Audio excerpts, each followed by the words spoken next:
Isu sampah di Bali kan menjadi isu yang mendesak ya Kak.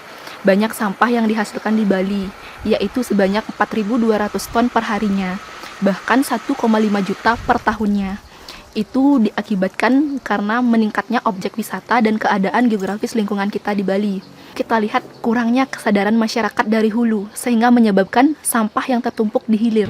Puluhan ton sampah memenuhi sepanjang pantai Kuta Bali. Sampah kiriman mengotori sejumlah pantai di Bali. Sampah. Sampah, sampah. Sampah. Sampah. Sampah. Sampah.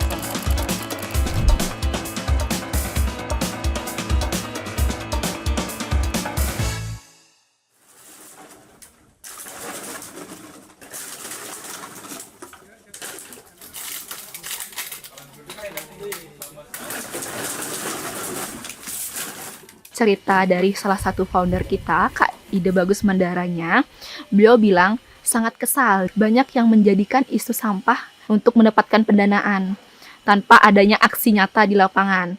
Jadi beliau mendirikan Bank Sampah Digital Gria Luhu ini untuk aksi nyatanya beliau mengabdi kepada masyarakat.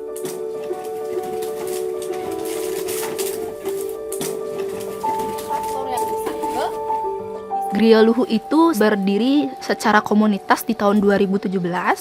Jadi komunitas yang hanya mengedukasi masyarakat dan sekolah-sekolah dalam penyelesaian masalah sampah. Terus pada tahun 2018 terbentuklah Bank Sampah Induk, hanya punya 1 atau 2 unit aja kita.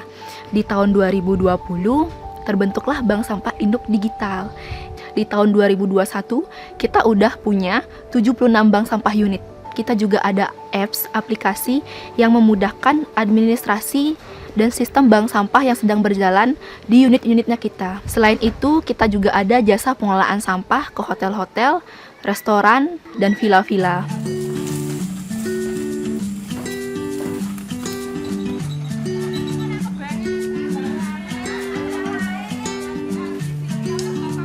Kalau orang-orang di desa tuh kan nggak ngerti waste management, apa sih itu waste management.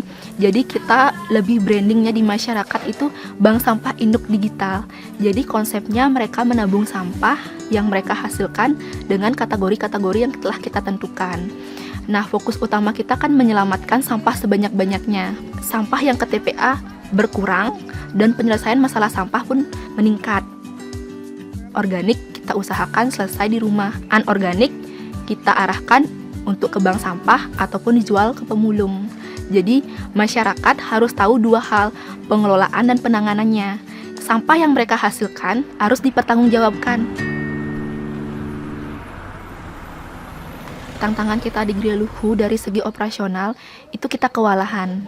Jadi dari segi tim kita pun sedikit.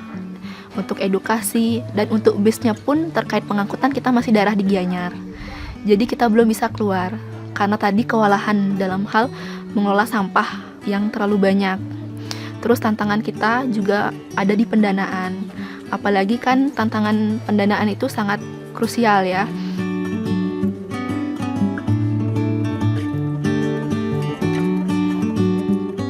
Kita mengenal Nexus pada akhir tahun 2022, di mana kita ikut akselerasi dan inkubasi mereka yang membahas tentang kesetaraan gender.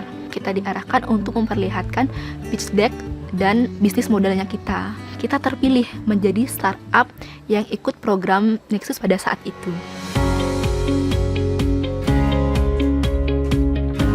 Kita tertarik kepada Gria Luhu tentunya karena kami percaya bahwa mereka memiliki potensi yang sangat besar ya.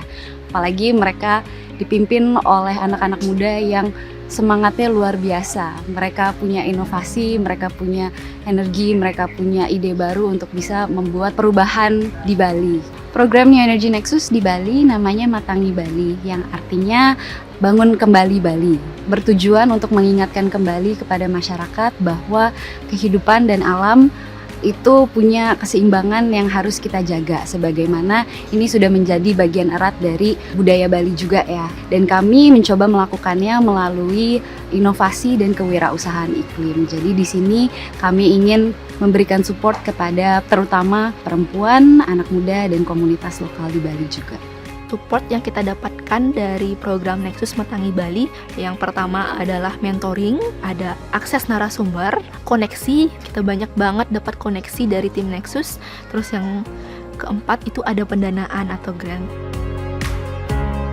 Support yang sudah sangat kita rasakan adalah penerapan bisnis model.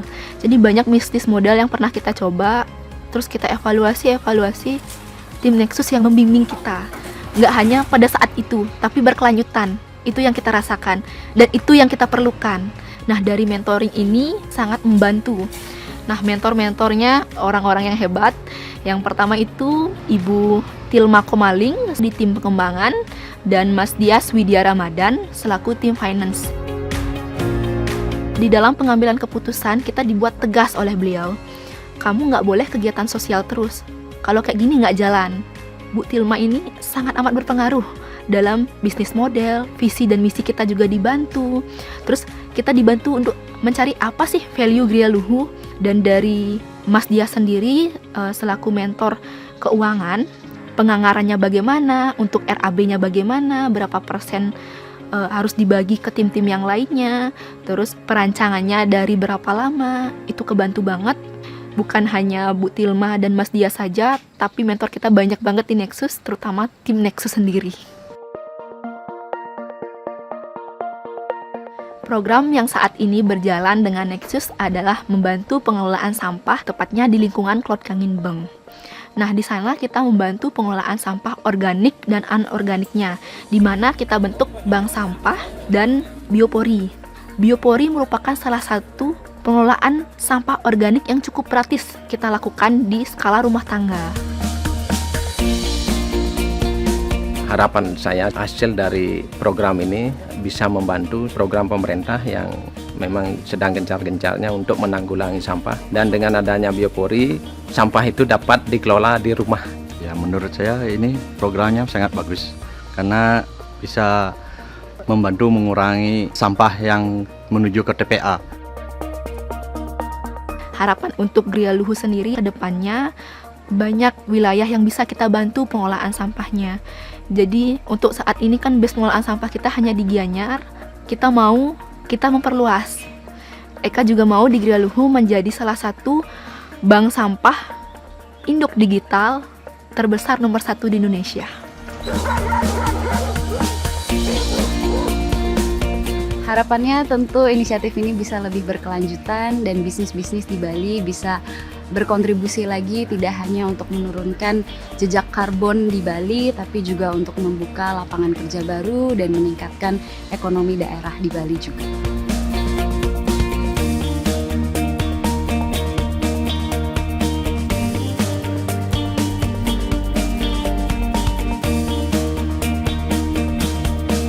Kami membutuhkan peran aktif komunitas dan masyarakat untuk mewujudkan program Bali Nol Emisi.